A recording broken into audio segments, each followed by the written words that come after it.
Hi there, students. Wallow. To wallow, a verb.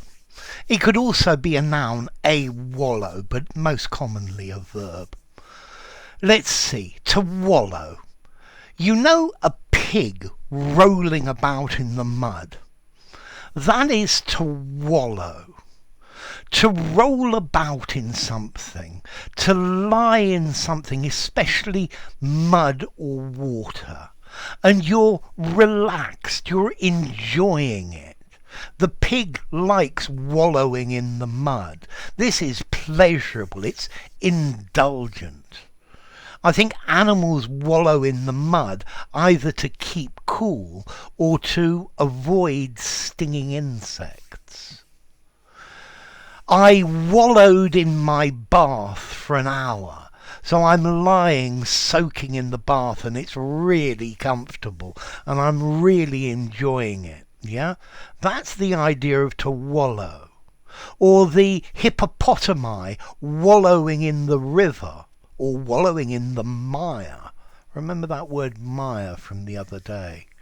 Okay, so to roll around or lie in a self-indulgent way.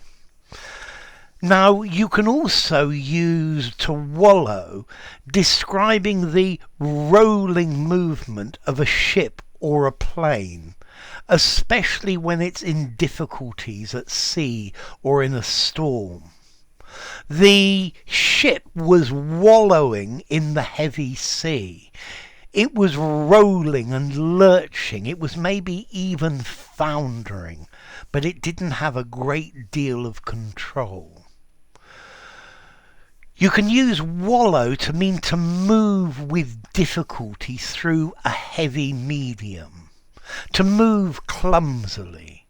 He wallowed through the deep snow. So he's progressing, but is with great difficulty and clumsily, not very artistically. And these are the physical definitions of wallow. Now, we can also use wallow figuratively, meaning to indulge yourself a lot in, to immerse oneself a lot in, to enjoy. So, yeah, he was wallowing in luxury, is possible. Now, notice very often we use to wallow with negative emotions. He was wallowing in self-pity. He was wallowing in loneliness, wallowing in grief. If you say that somebody is wallowing in an emotion, you are criticizing them. You're saying that they're being deliberately unhappy. Stop wallowing in your grief and start living. Yeah? Stop wallowing in your solitude and go out and meet people. So, in this context, negative emotions, it's a criticism. But it's like you're indulging yourself in that emotion, but you shouldn't really be doing it. But normally, wallow is indulgent and pleasurable. You can use wallowing in to mean you have a great amount of it. He's incredibly rich. He's wallowing in money. The business is wallowing in new orders. We've got so many, we almost don't know what to do. And then you can use it as well to mean to enjoy a lot, to enjoy self-indulgently. He was wallowing in the in the enjoyment of a situation. To bask, if you like. He was wallowing in the sunshine. He was basking in the sunshine, soaking it up. So, to wallow, to roll in the mud, but enjoying yourself. To wallow in a liquid, to wallow in the bath, relax indulgently. A ship could wallow in a heavy storm, or you could wallow through something that's difficult to walk through.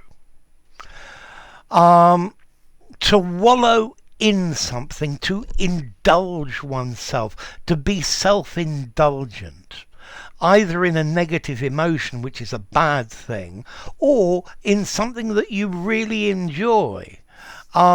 He's been wallowing in parties and champagne for the last week.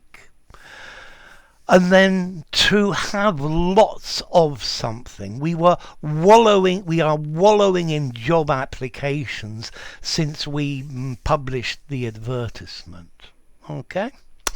So let's see. It's a regular verb. He wallowed in his grief. He has wallowed in his grief all day.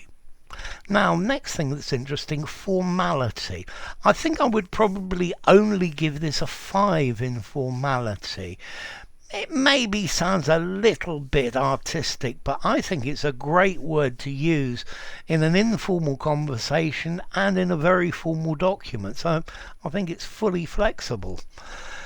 And what about origin? Well, there's an Old English word from Old English, wheel wean, meaning to wallow or to roll.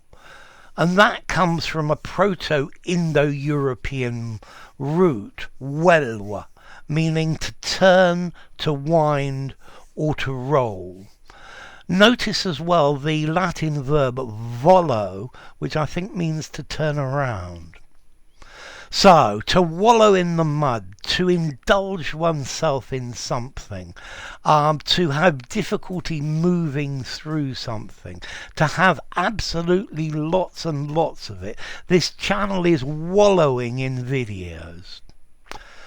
So enough. If you enjoyed the video, give it a rating, subscribe to my channel, and I'll see you soon. Bye for now. Wallow.